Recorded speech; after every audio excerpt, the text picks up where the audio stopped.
welcome to the Keystone Experience. Rob Warwick and Matt Pitzer. Brought to you by Creek Archery. Find your passion and hunt it down. And Hillview Motors, Chrysler, Dodge, Jeep, and Ram. Remember, Hillview has it in Greensburg, Pennsylvania.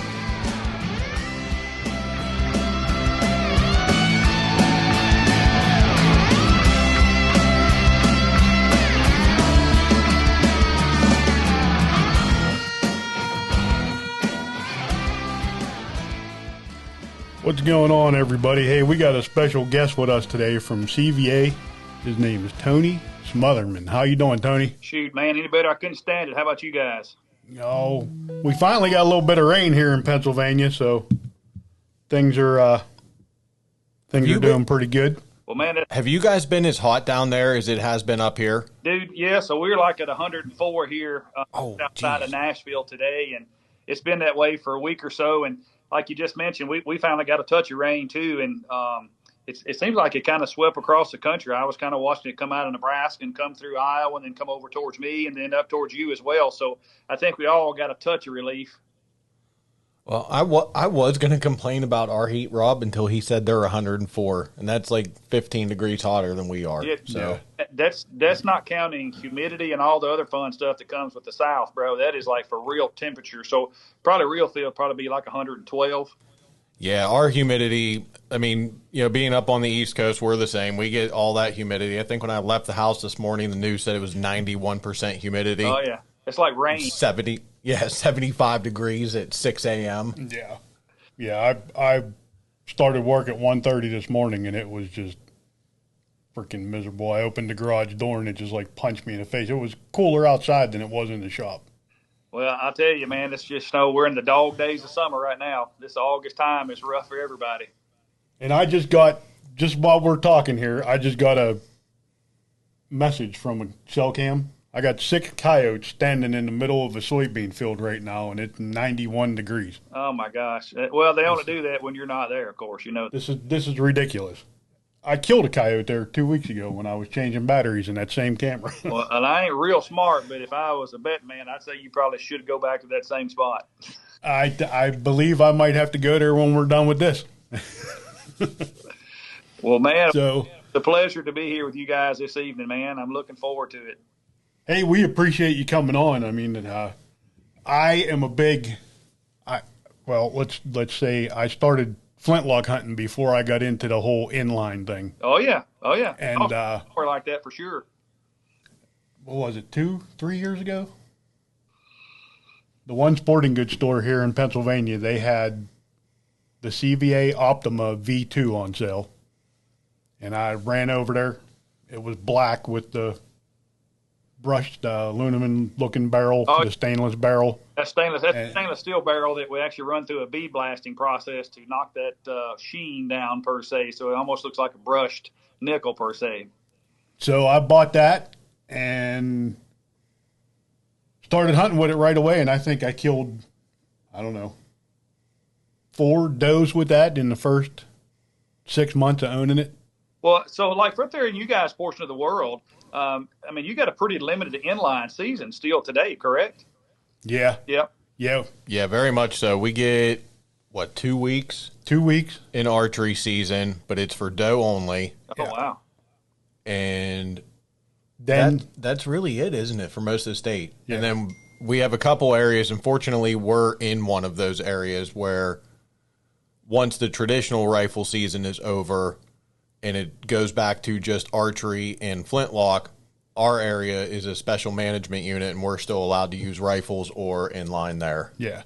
And then during our regular gun season, our regular 2-week gun season, you can use a regular muzzleloader, you can use an inline, you can use a high-powered rifle, whatever you want to hunt with. Oh, okay. All right. I didn't realize. And last year, that's what I did. I hunted the first week with my 30-06.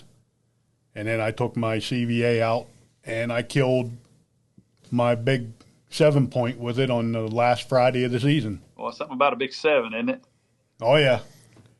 Man, let me tell you, that thing was a freaking tank. Those are the cool ones that you always get to tell stories about, man, just because they're so odd and so unique.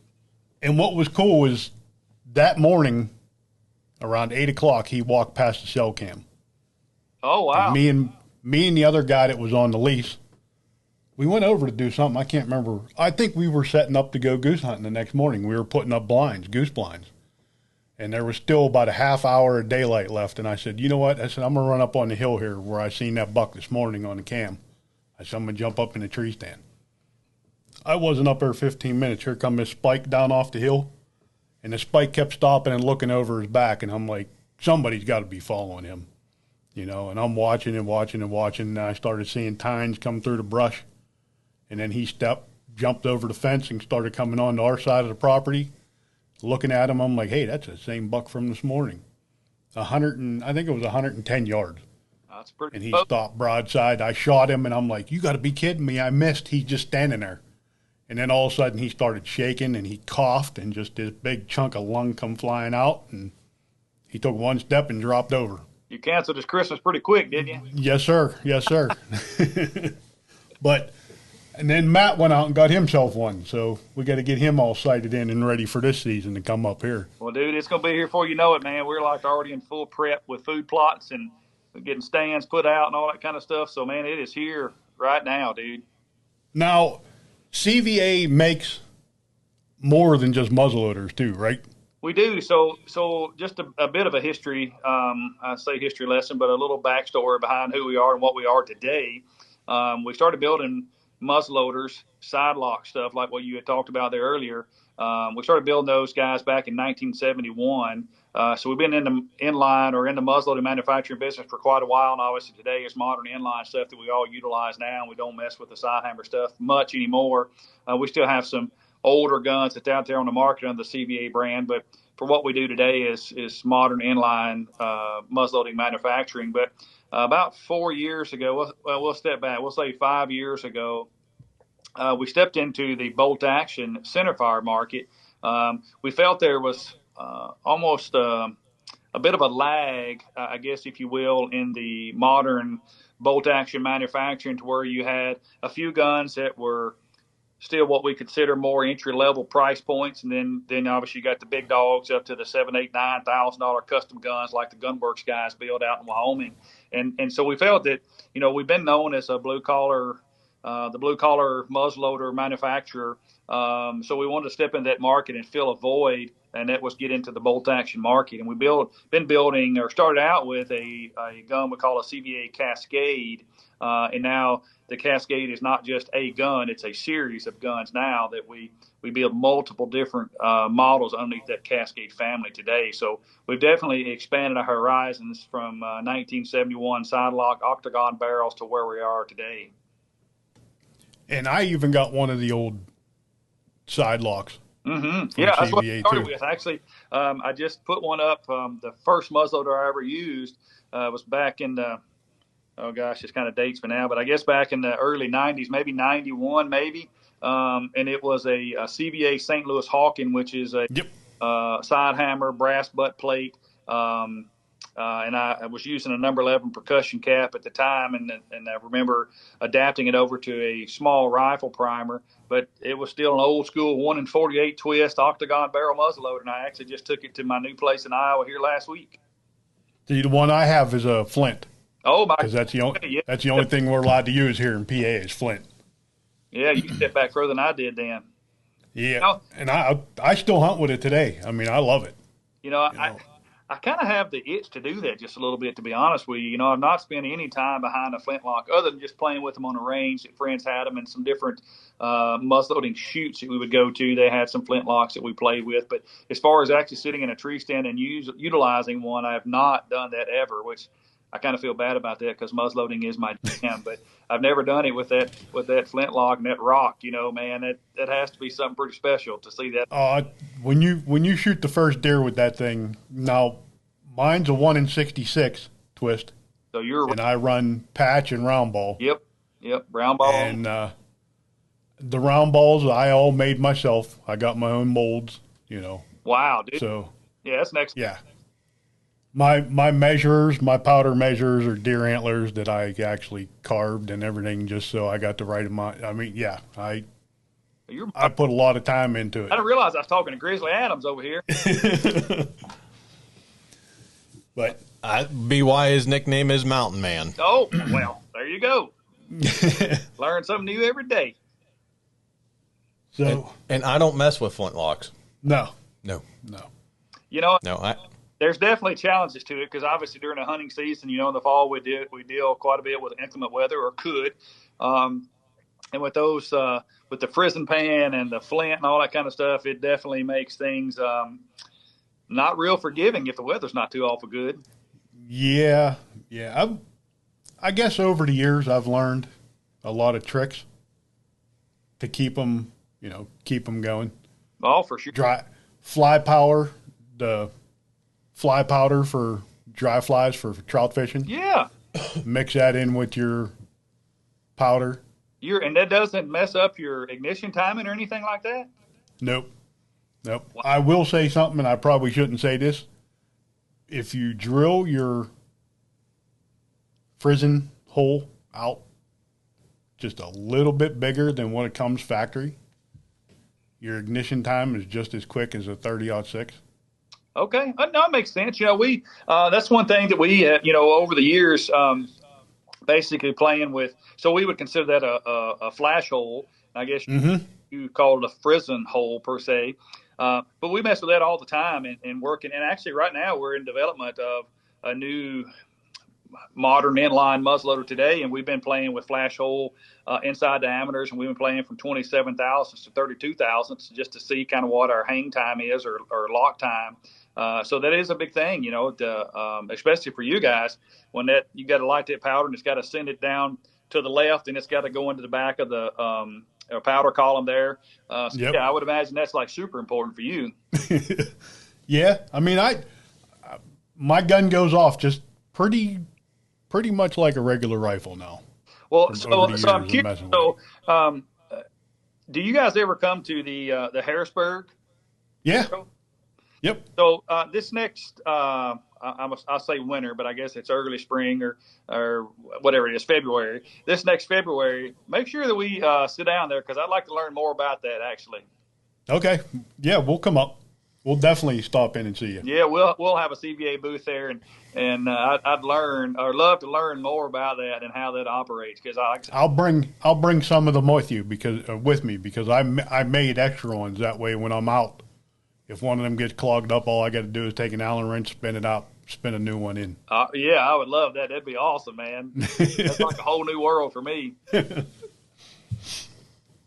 All I know about flintlocks is don't shoot them if you're left-handed. Yeah, make sure you got the right gun. Valid point. That's why I don't mess with them. Years ago, my buddy handed me one of his, and he said, "Here, let's go hunting with it." And I've since switched to a right-handed shooter, but at the time I was a left-handed shooter, and that did not end well for me. Saw stars for a minute, did you, or like little sprinkles in the air? Yeah, there was a lot that happened on the squeeze of that trigger. Oh, well, I'm going to stick to my inlines. I'd like to learn more about the old flintlocks, but I'm going to stick to inlines, man. I do like technology when it works good.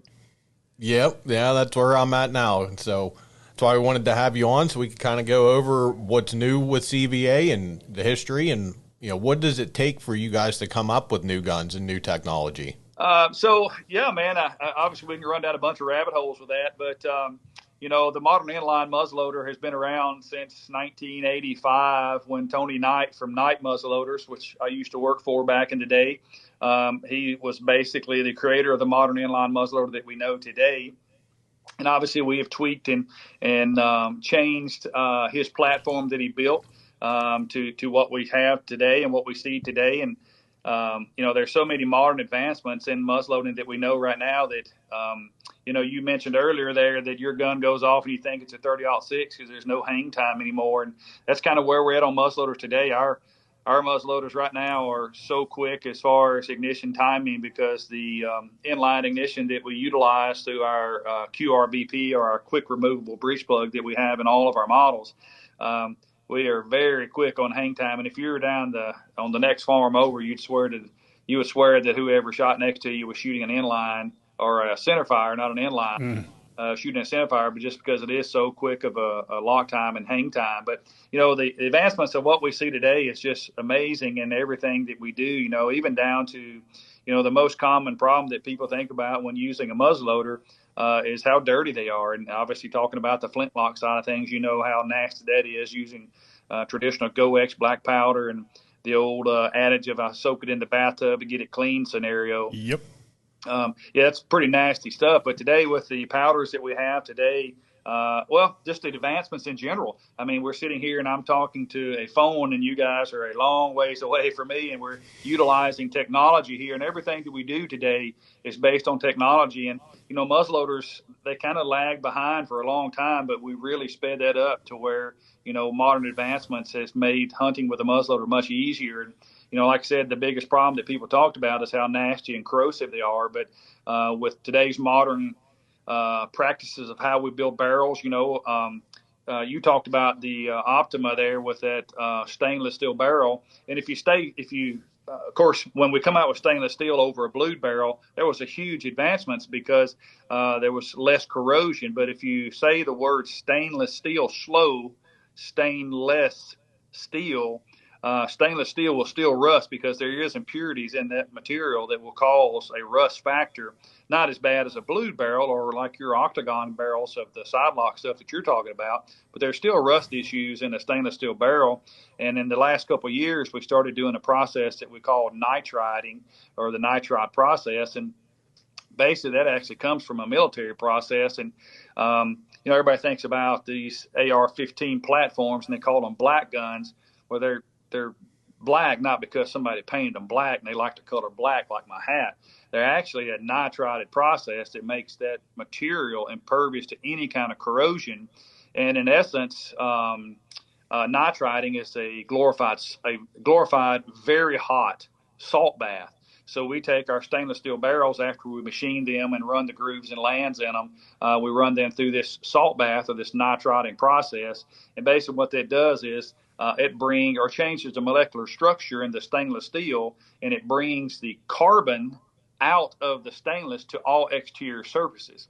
And if you think about a barrel in general, there's two exterior surfaces. One, the outside that you can see. The other is the inside that you can't see. That's also an exterior surface. So this salt bath brings this carbon out of the material and then brings it to the outside. So the inside of the barrels are just as black per se with carbon as the inside and outside match. So that way, if you're hunting in a rainy or snow condition, you don't get any corrosion on the outside of your barrel. But also because of the propellants that we run, that some of them do have some corrosive natures, the nitriding process that we use today will not allow the inside of your barrel to rust either, which has made a lot of folks, more interested in hunting with a muzzleloader because they're a lot more readily available and easy to clean with that nitride process, and made them not so nasty that we all know. But outside the modern manufacturing processes we have, also the modern advancements in powder has really changed to where that you guys probably running Go-X black powder, double FG in your box. And today we're using, there's been several steps. We went from Go-X to Pyrodex to 777, and that's loose and pelletized form. But now we're running a new product called, I say new loosely, it's been around for a while, but people are just now catching on to it, but a product called Blackhorn 209. And if you guys are listening to this podcast or watching this podcast, you know that Blackhorn 209 is rather hard to get this day and time. It has not been that way, but it is. The last 2 years have been kind of tough to get. But at the end of the day, it is the most modern, advanced black powder substitute that you can find in the world. And it doesn't have the corrosive natures that the 777, the Pyrodex, the Go-X does, because it does not have sulfur in it. So it's very easy to clean up. It does not corrode. And really, at the end of the day, in most cases, we don't swab after shots anymore like we used to, because it doesn't build up a lot of residue inside your barrel or inside your grooves and lands. So a lot of advancements in the world of muzzle loading, just in general, from the manufacturing that we do to the propellants that we use, even down to the projectiles that we're running today. And we can go down rabbit holes through each one of those different subjects, but all of that is advancements in what we're doing today in the inline manufacturing world. And you had mentioned you're making your own round balls, which is super awesome. I commend you for that, because obviously it takes a lot of effort and a lot of patience to be able to do that. But the projectiles we're running today, we talk about basically a description, a way to describe these bullets, and it's BC, or ballistic coefficient. And if you're familiar with modern centerfire reloading and using projectiles and pressing them into the casing, the projectiles that you're pressing into the casing are measured by BCs, or ballistic coefficient, which is basically how those bullets cut through the air. And up until 3 years ago, ballistic coefficient in a muzzle loading conversation has never been brought to light, because we were shooting big round balls and buffalo bullets and big honking pieces of lead that were like a piece of plywood downrange. And today with these big long ogive, and when I say ogive, basically it's the taper of the nose of the bullet. These long ogive bullets with super high BCs, it basically changed the game in modern inline hunters and modern inline muzzleloading in the yardage that we can reach. Back in the day, we were like 100 yard was kind of the deal. And some of the guns that we build today, I'm pretty capable out to 600 and feel very comfortable at 600. But it's the modern manufacturing that we're doing and the processes we do and how we build our barrels, the modern propellants that we utilize, and the modern manufacturing of the bullets, basically. I shot, what was it, last year, year before last? I think it was 2 years ago. I shot that doe at 330 some yards. Wait a minute. Were you a round ball? No. Say. With the inline. He would try it with a round ball. Oh, I would have shot at her with the round ball, trust me. The farthest deer I've shot with the round ball was 200 yards. That's a poke, man. That's a poke today with just a regular, because people don't spend a lot of time behind their muzzleloaders, and 200 yards is still a poke. But yeah, I always kid around. It's like, because Jim Shockey, that's all Jim Shockey hunts with, is the inlines and the bow. I worked back in the day when we both worked at Night Rifles back in 90s and early 2000s. And there's a lot of like the videos and stuff that I'll put on during muzzleloader season. I'm out today doing Jim Shockey stuff. I got my CVA strapped across my back, and I'm trucking, looking for a deer to take a shot at, And like I said, that inline, I never in a million years thought I would enjoy shooting this thing as much as I do.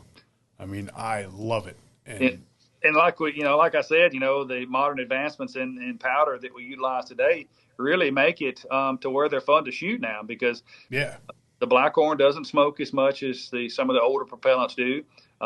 Nowhere near as nasty to clean up. I mean, even if I did not clean after every shot, which I still do most of the time just because I like consistency in my barrel cleanliness per se for accuracy purposes, but I could shoot all day long on my range, and basically if I'm running Blackhorn 209, I can clean my gun up in 4 or 5 patches. So it's made the folks that were pretty leery of hunting with a muzzleloader more acceptable to that idea, because they're just not nasty like they used to be. See, I went out and bought a bunch of 777 when it was, when we had the COVID scare. I went and I was out buying 777 and bullets, for the inline like crazy. Every time I went into a sporting goods store, if they had it, I bought it. Oh, yeah. Did the same thing on Blackhorn 209 because scares.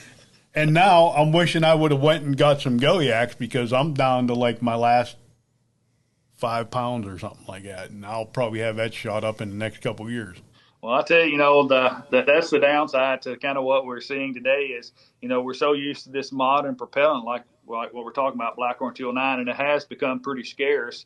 And the guys at Hodgson own that brand and that product now, and we're in communication with them quite often. But they give us, we've kind of been going to them and asking them why in the world there's a shortage and why it has jumped up so much in price. Because when we first started using Blackhorn 209, and I think the first time I used it was probably 2009 or 2010, but it didn't really catch on until like the last 3 or 4 years. It was kind of the underdog for a long time.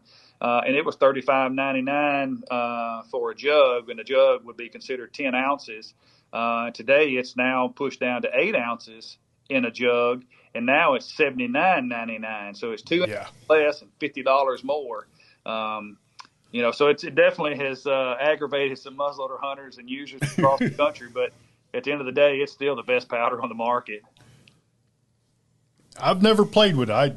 Every time I try to get it from somebody, they're either sold out or you just can't get it. Yeah, it's been tough. The Walmart seems to be the best location. If we find it, we typically get it at a Walmart this time of year. And I know they're shipping it now because I had one of our CVA pro staffers is down in West Virginia right now speaking at an outdoor show there at a venue or a store called Green Top. And he texted me yesterday and said that they just had a big shipment come in, and he picked up 2 canisters or 2 jugs of it yesterday. So I know it's shipping now, but if folks that are watching or listening, they should be checking Walmart here soon because they're getting their outdoor supplies in, and ones who have Blackhorn for sure. Well, I'll have to spend a half hour trying to find it in our Walmart, seeing that they remodeled it and moved everything around. Yeah. Well, and what's tough is, and I would imagine it's based off the kind of seasons that rotate, around the different states. But every time I'm up in PA or up in that portion of the country up there, people talk about it being almost impossible to find because of the limited amount of muzzleloading hunting opportunities that you guys have up there. They just don't tend to ship a bunch up that way, is what I understand. Yeah.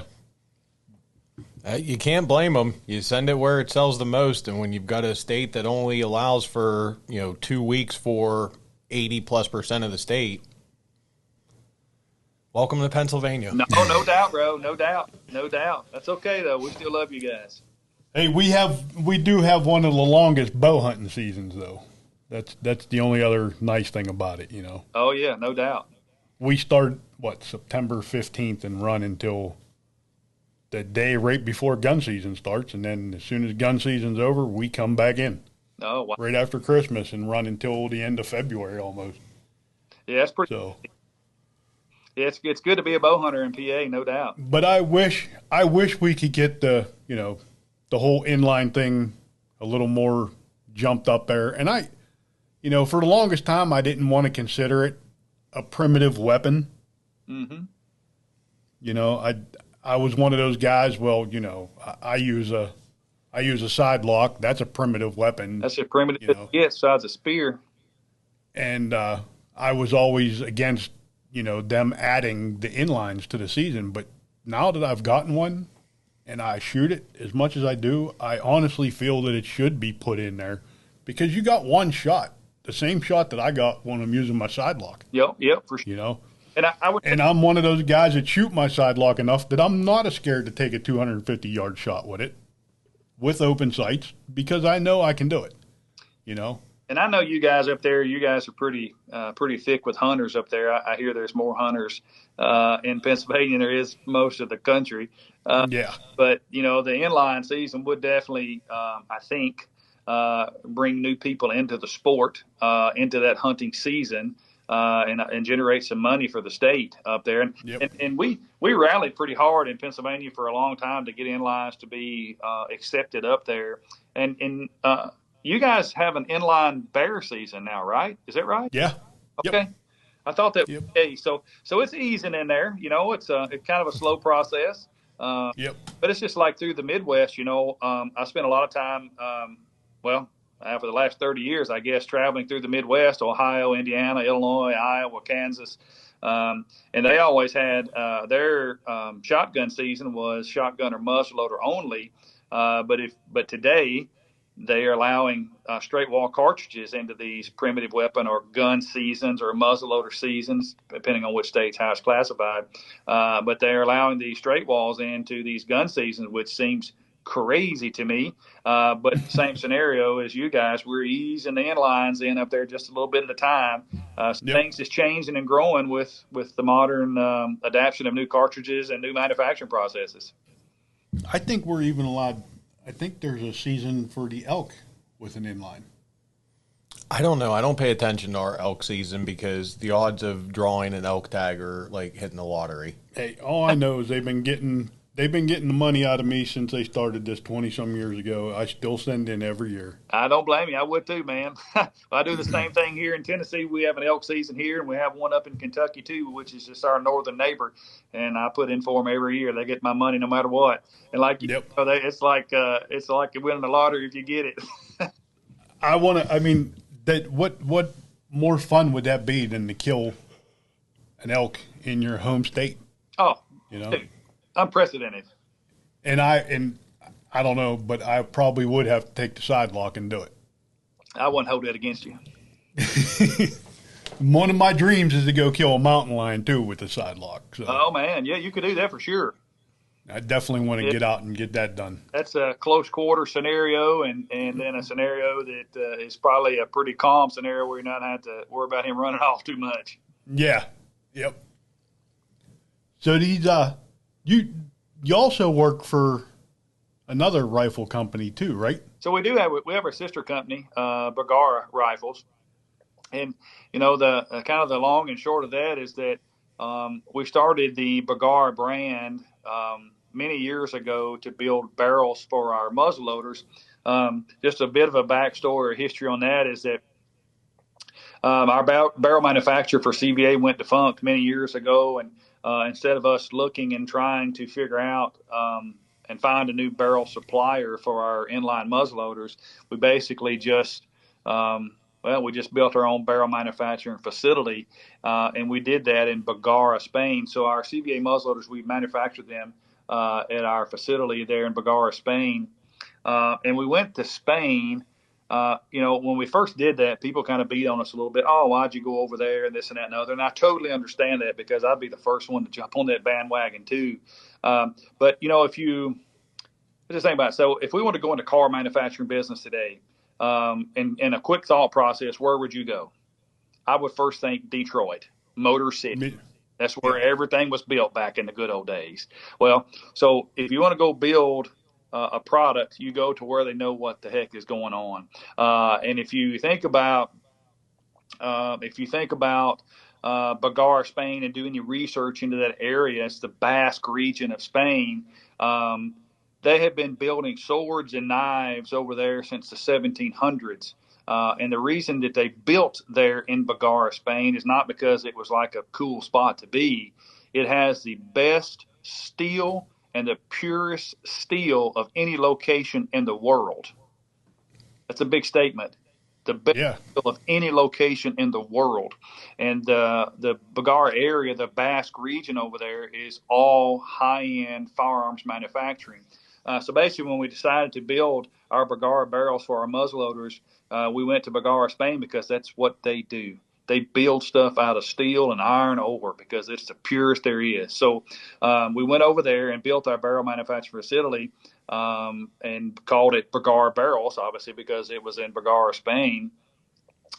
So we started building the barrels for our muzzleloaders, and eventually we started doing a bunch of OEM barrel manufacturing because if anybody has done any research on a Bergara barrel, if they've seen it on the side of a CVA muzzleloader or if they've seen it on a Bergara rifle at a store somewhere across the country and do any research on that, they know that barrel manufacturing is what we're darn good at, and which is obviously the most important thing of the gun because that's the last thing that your projectile sees before it goes down range and hits a piece of paper, hits a piece of steel, or hits a piece of flesh. So barrels is what we do. We went over there because it's the best place in the world to do it. We hired a gentleman named Ed Schilling. And if people understand firearms or barrel manufacturing, Ed Schilling of Schilling Barrels is probably the one of the most noted barrel manufacturers in the world and holds more long-range shooting records than anybody that exists. So again, we went to the man who knows how to build a barrel and took him to the location that had the best steel in the world, and we hired Ed Schilling as a consultant and took him to Bergara, Spain, to show him around. And then he was basically our consultant to help us build our barrel manufacturing facility. And then because we got really good at it, we started doing a whole bunch of OEM work for different gun manufacturers. And in 2014, we started a new rifle manufacturing facility, and then basically and affectionately called it Bergara Rifles. And oddly enough, right now, 2024 is our 10th year anniversary. So we're 10 years of building bolt-action rifles in the Bergara brand. So, yeah, it's been a crazy process that started out just to be a place where we needed barrels for our muzzleloaders, and now we've changed it into the fastest growing rifle manufacturing operation in the world, and then the most accurate muzzleloaders in the world now because we have the best barrels there are. Yep. Yeah, so it's been a crazy process. It's funny how, when you plant a seed in life and you never know where it's going to turn and never know where it's going to shift or jag or jog or jag left or right, that we just built barrels for our muzzleloaders, and now we have the fastest growing rifle manufacturer in the world too under the Bergara rifle brand. So it was kind of an innocent scenario that now has turned out to be a really amazing project to building top-end muzzleloaders and top-end bolt-action rifles under a different brand, the Bergara brand. So do they come in a bunch of different calibers? Oh, for sure. Yeah, absolutely. So on the muzzleloading side of things, we're building everything from a 40, 45, and 50 caliber, which is our three number one calibers in the inlines today.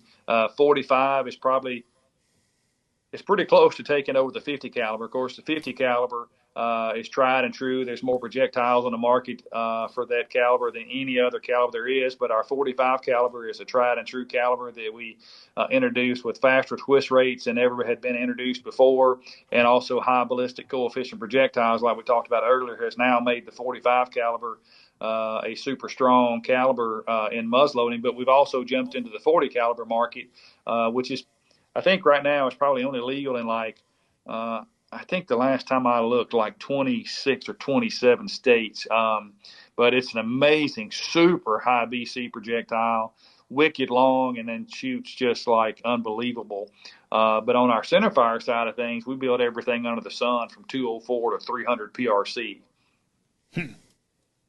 Looks like I might have to look for a new 22-250. Oh, bro, 22. We build that in both lines, the CVA Cascade line, and that's also the Bergara line as well. And the 22-250 is a pretty hot item because the varmint market that we are kind of tapping into now on the CVA side of things in the Cascade line.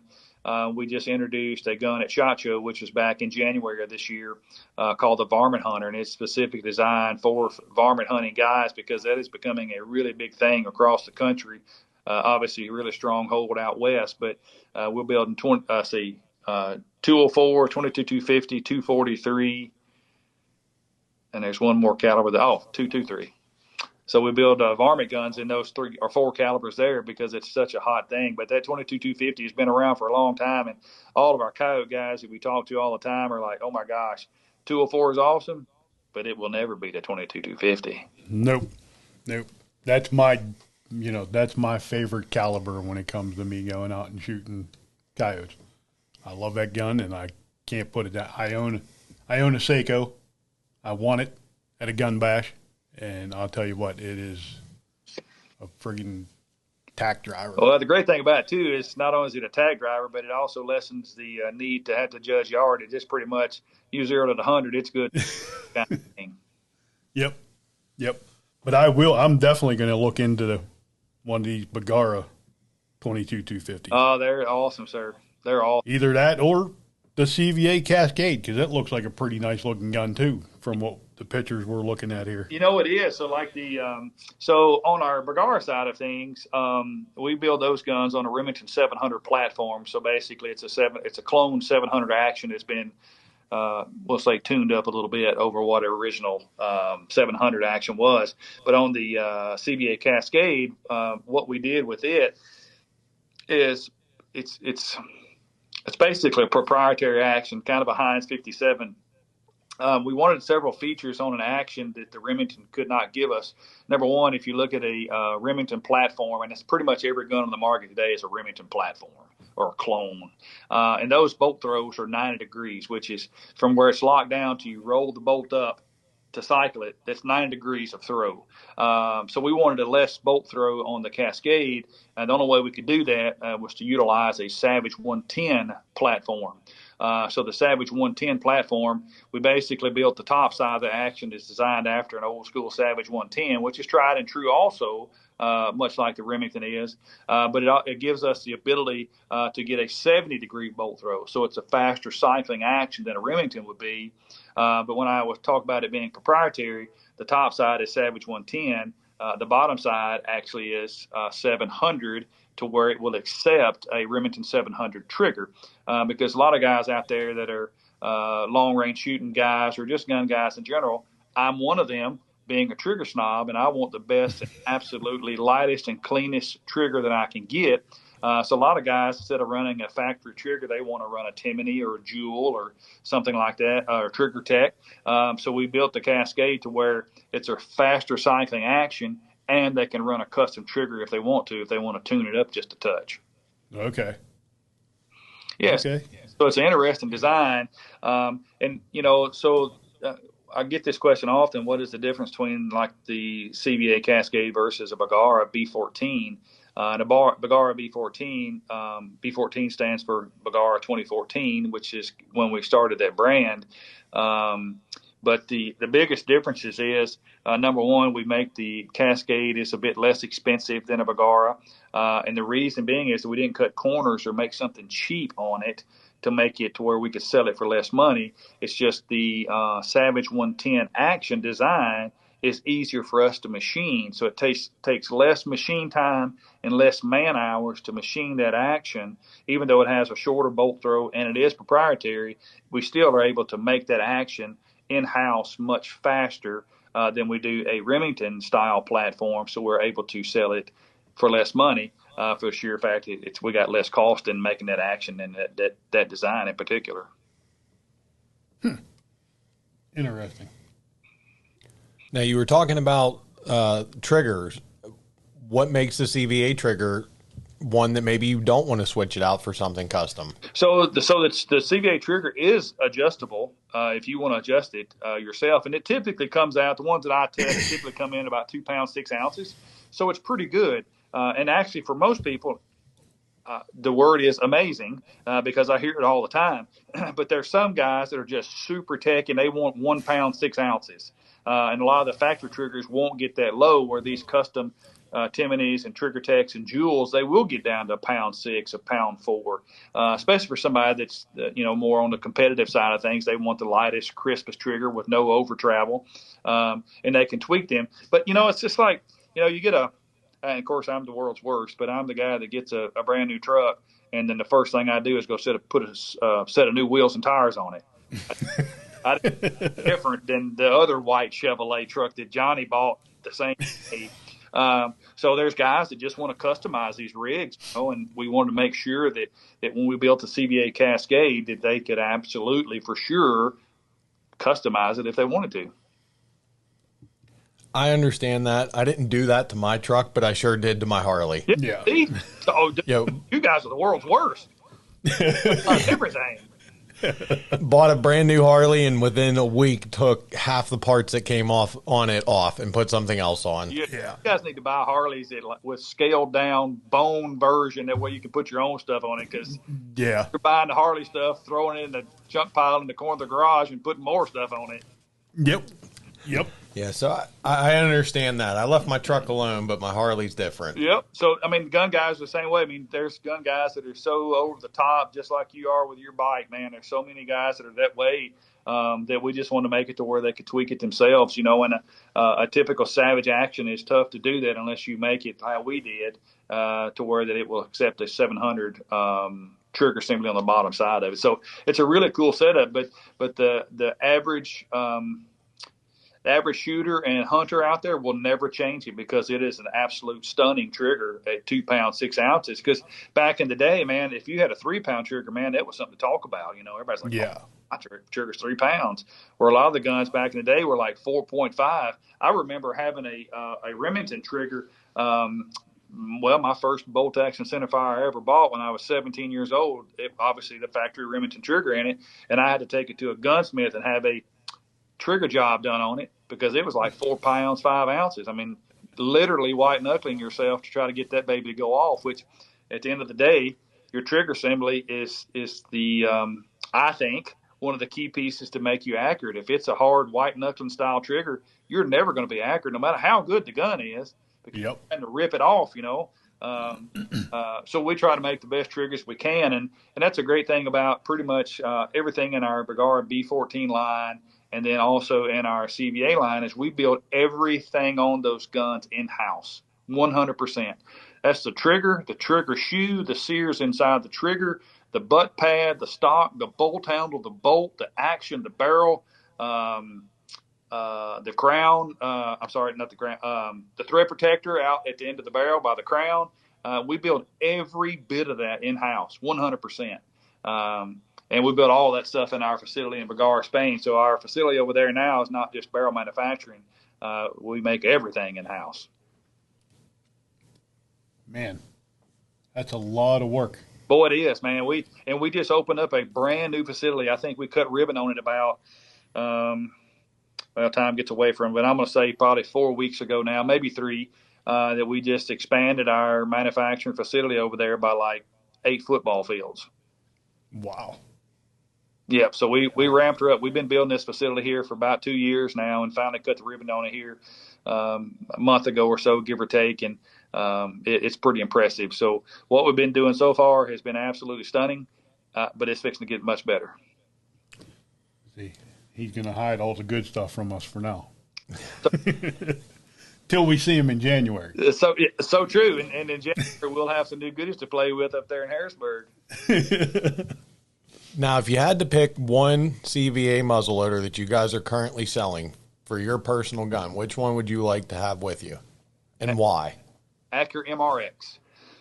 So our Accura MRX is our mountain rifle per se. That's what the MR stands for, and it's a 26-inch barrel. And we make an Accura LRX, which is long range version per se, with a 30-inch barrel. But for my hunting style, I'm a whitetail guy. I also do enjoy spending time out west, and in most cases have been hunting out west, even during centerfire rifle seasons with a muzzleloader. But I think one of the most common scenarios that people talk about in muzzleloading is the longer the barrel, the more accurate it is, and things like that. And I hate to say that I disagree, but I do disagree just a little bit, because with our 26-inch barrel Accura MRXs, I'm still able to run 300 yards very capable and very effectively all the time. We built a 30-inch barrel gun because that's what folks wanted in the world. They wanted to see a 30-inch muzzleloader for long-range capability. And you do get more muzzle velocity, but it's minuscule out of a 30-inch barrel versus a 26-inch barrel. So I like the 26 because I can still shoot long range if I want to. It's a little bit shorter, so if I'm most of the time in the fall, I'm either hunting out of a tree stand or a box blind, depending on the weather and the state or location I'm in. But in most cases, it's always kind of a cramped quarter, whether you're in a tree stand or in a box blind. So I want a bit shorter gun. And then on our Accura models, we have the adjustable cheek pieces, like the Optima that we were talking about earlier. It does not have the adjustable cheek piece. So basically, the Accura line of what we do is the XLT version or the King Ranch version with all the bells and whistles. And today, we're able to shoot longer ranges for multiple reasons. But in doing that, we have to have good optic support to be able to do that. And when I first started hunting with muzzleloaders, a 3x9 by 40 millimeter was kind of our go-to piece of glass. To where today, the scope manufacturing companies have got so deep into this high-end optic stuff that we know today just seems so weird compared to what I started out with. But now we're running 30 millimeter tubes, 34 millimeter tubes, 50 and 56 millimeter bell ends with adjustable turrets, and gives us this ability to shoot these guns longer ranges.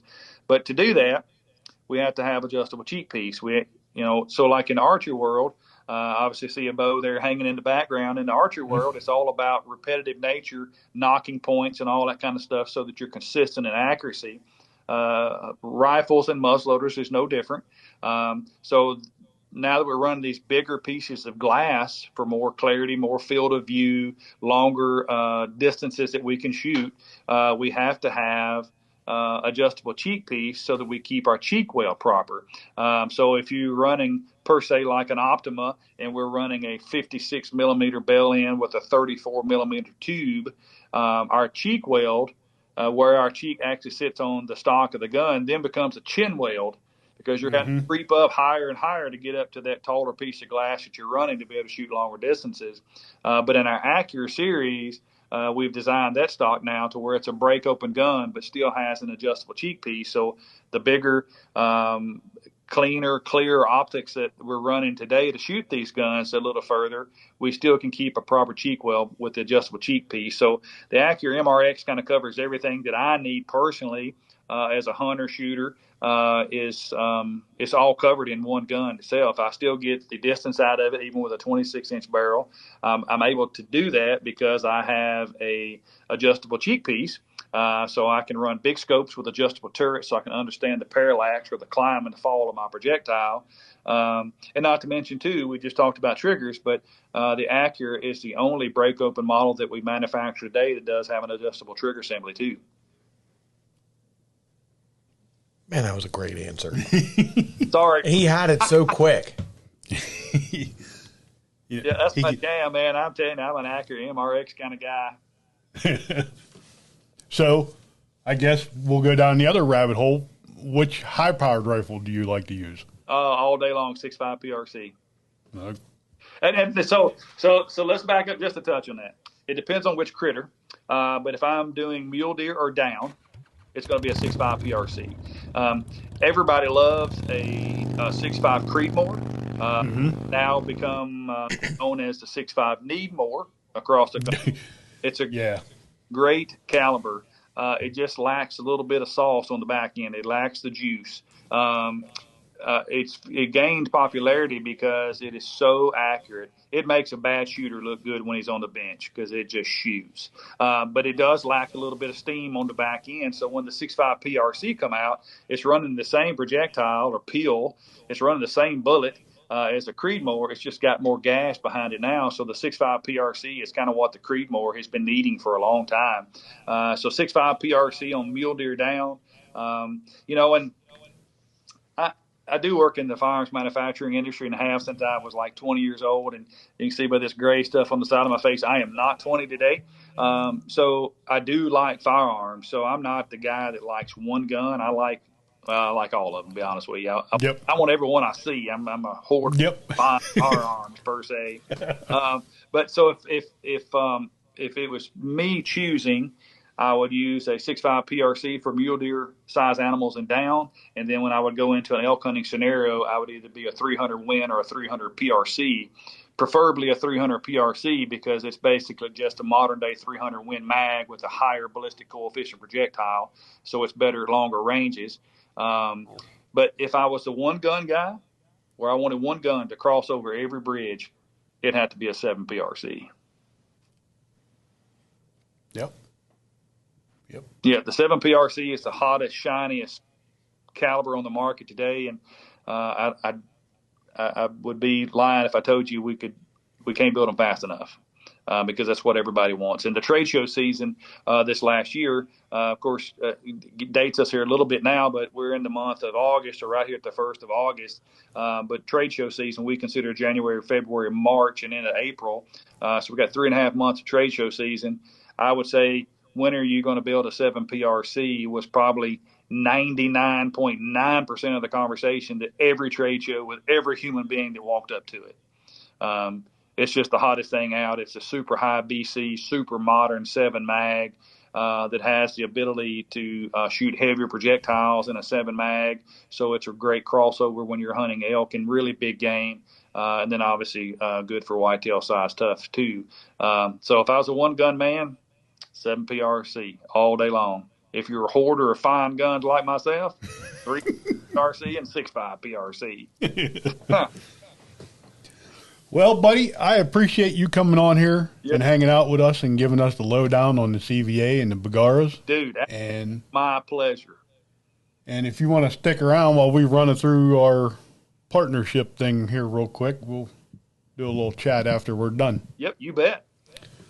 Now, real quick, before we get into this, where can people find the information on you guys or keep up with what you guys are doing? Absolutely, man. So obviously pretty easy for the CVA side of things. It's CVA.com, super easy. And on the Bagara side of things, it'd be BagaraUSA.com. There you go.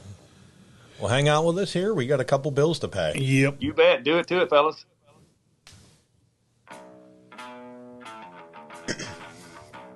Creek Archery, find your passion and hunt it down. Hillview Motors, Chrysler, Dodge, Jeep, and Ram. Remember, Hillview has it. Duke Traps. Apparition Scents, 100% lethal. Chico Outdoors Incorporated.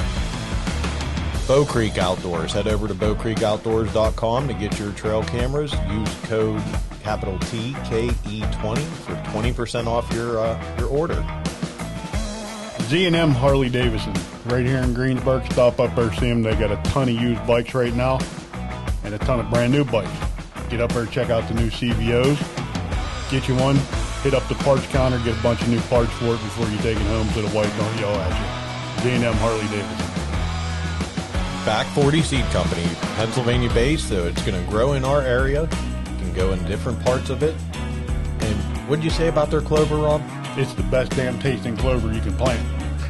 Head over to back40seed.com and get you some ordered today. Use code Keystone10 to get you 10% off your order. And we got Weeby knives. You know what they say about Weeby knives, right, Rob? What they say? They're wicked sharp. They are not from Boston, dude. Well, you can replace the blade anyway. No matter where you're from, where you get the knife from, head over to WeebyKnives.com, pick yours up, and have it with you this season. Hey, Trapline Beard Oil Company. Brian just come out with a whole line of new products. Deodorant, body wash, the cold rolled soap will be coming out soon. We use the beard oil products. Give him a holler. I just got my order today. So holler at Brian, tell him the Keystone Experience sent you over. We got the Kelton Black Agency and American National. Give them a call for your commercial, auto, homeowners, farm, and life insurance needs, and do business with someone who cares. Hey, forget genetics. Minerals for your deer. This is a veteran-owned company right here in Pennsylvania. The whole family operates this place. It is phenomenal, the stuff that these people have. We've been using it for a year and a half now, and our deer just, you can see a big difference in the way they act, the way they look, the size of our bucks now. Give Forget Genetics a holler. From crawl to wall, they got your six. Gearhead Archery, rethinking tradition. You've been staring at the bow behind us the whole episode. That's the Pivot P30 back there. Head over and check out all the bows that Skip has to offer, from a short 24-inch carbon bow all the way up to a full-size target bow. Head over and check out Gearhead Archery. Wilson's Wildlife Solutions, another Pennsylvania-based company right here in PA. We cannot wait till fall to start throwing steel on the ground and putting this stuff in the holes and catching all kinds of fur. So stay tuned. Check out Wilson's Wildlife Solutions. We got Rec Broadheads, American made. The final cut is coming this season. Check out the full line of mechanicals and fixed blades. Get yours ordered today. And Big Shot Targets. Head on over there, get yourself a good archery target. Check out our code is Keystone Experience. That'll give you some money off. And I think that's about it, buddy. Oh, nope. Don't forget to download the Outdoor Call Radio app 24/7, 365 days a year. Outdoor-related content. So download that today, and while you have your phone in your hands, make sure you're following us on Facebook, Instagram. We ain't been kicked off of TikTok yet, but I'm sure that's coming here soon. Yep. Head over to the YouTube channel, the website, KeystoneExperience.com. You want to order some merch, go to unityprinting.com/TKE. And where else can they find us now? You can now watch us on Carbon TV. New episodes released every other Friday. Check out our spotlights on there for products. Carbon TV. Check us out. We appreciate you following along with us. Take us out of here, buddy. Hey, shoot straight and keep the dirty side down.